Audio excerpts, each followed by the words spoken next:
Mən yaxşı iş, xeyir əməl edən adama mane olmamışam. Amma yaxşı iş görən adamı görən kimi o yaxşı adamın etdiyi yaxşılığın 10 qat daha böyüyünü, daha çoxunu, onun ətrafındakı o ən cındır qəhbə adamları etdirirdim. Nəticədə o yaxşı adam elə etdiyi yaxşılığın kiçikliyindən utanırdı. Yaxşı adamları o cındır adamların daha böyük yaxşılığı ilə sındırırdım. Yaxşılar yaxşılığa davam edərdilər əksəriyyəti. Lakin bir alçağın etdiyi o nəhəng yaxşılıq onları daxilən sındırmasaydı, ən böyük yaxşılıqları məhz ən alçaq adamlar edirdi. Düzdür, burada niyyət fərqlidir, amma insanlar keyfiyyətə yox, kəmiyyətə önəm verirlər. Yaxşılar daha yaxşısını edə bilməyib, cındırların xeyir əməlinin lap böyüyünü etdiyini görəndə öz yaxşılıqlarından xəcalət duyurdular. Mən mərdi xeyir iş görəndə namərdin xeyir əməli ilə həm öz gözündə, həm də el gözündə sındırırdım. Bir özünüzə baxın, siz yaxşılığı ürəkdən edən adam olsaydınız bunu gizlində edərdiniz. Çünki Allah gizlində olana vaqifdir və Allah bilərdi. Amma sizin yaxşılığınız bir kommersiya vasitəsidir. Sizin yaxşılığınız sadəcə bir mənəvi valyutadır. Əməli hərəkətin dəyişdirilməsidir. Bir də ki, rəqabətdir. Mən sizə yaxşılığı rəqabət halına gətirməyi tapşırdım. Neçə azğın, neçə murdar adam etdiyi pis əməldən qurtulmaq istəyəndə mən tez onların yanına qaçdım. Gördüm ki, bu adam öz vicdanı ilə tək qalıb düzəlmək istəyir. Tez həmin adama İsmail qurbanı kəstirdim. Tez həmin adama İmam ehsanı verdirirdim. Neçə qəlbən cındır adam ayılmaq istədim. Mən qurbanlıqları kəstirib, mən acından ölənlərə bir qab yemək paylatdıraraq onları özlərindən razı hala saldım. Məndən çox insana qurban kəstirib ehsan paylatdıran ikinci bir kəsdə olmadım. Əlbəttə indi mənə deyəcəksiniz ki, mən hamını çaşdırmışam, günah məndədir.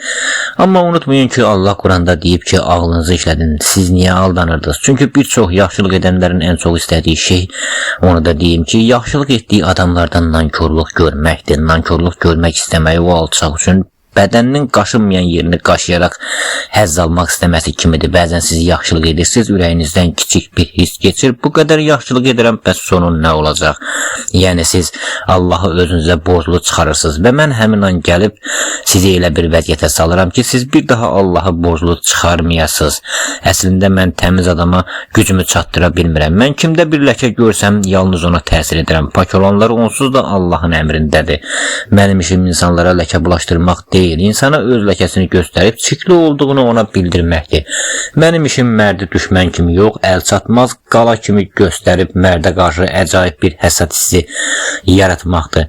Əgər Allah məni mühakiməyə çıxarsa, bu tarixin ən tragikomik məhkəməsi olacaq. Çünki mən nə etmişəm? Əslində yaxşı şeylər etmişəm. Yəni etdiklərim kənardan yaxşı görünür.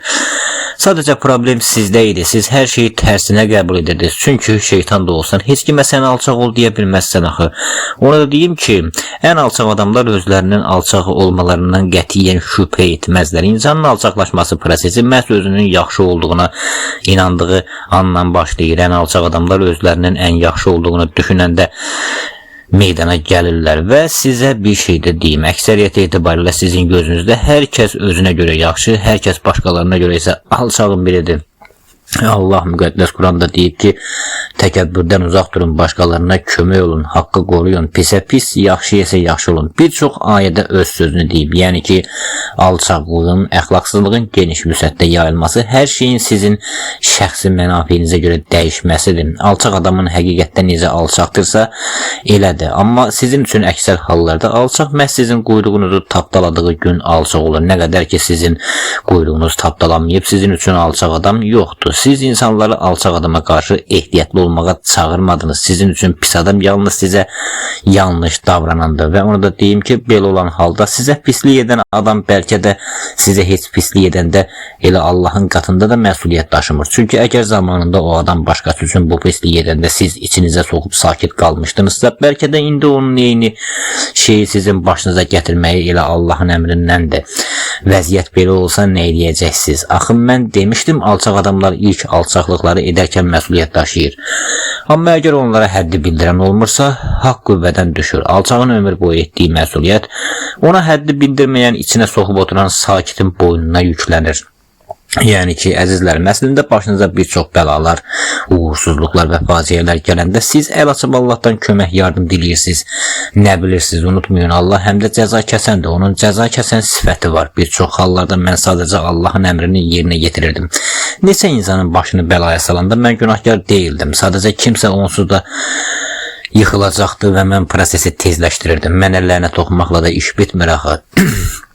Əslində onda deyim ki, alçaqların bir çox əməlləri var ki, onlar elə həqiqətən Allahın əmrindədir. Çünki haqq sahibi susursa, haqq qüvvədən düşdüyü üçün susanın namusuna, şərəfinə, malına toxunmaq haqq yemək sayılmır.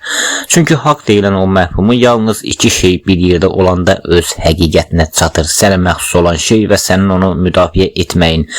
Yəni bir şeyin səninki olması, o şeyin sənin haqqın olması demək deyil. Sən özünə məxsus olan şeyi qoruduqca o sənin haqqın olur və onu yeyən məsuliyyət daşıyır. Bir çoxunuzun əlindəki status, mal, dövlət sizin ola bilərdi. Amma Allah gördü ki, siz hazıra nazirsiniz və o şeyi yeri gəlsə qorumayacaqsınız. Ona görə də alçaq adlandırdığınız o adamları sizin üzərinizə müsəllat elədi.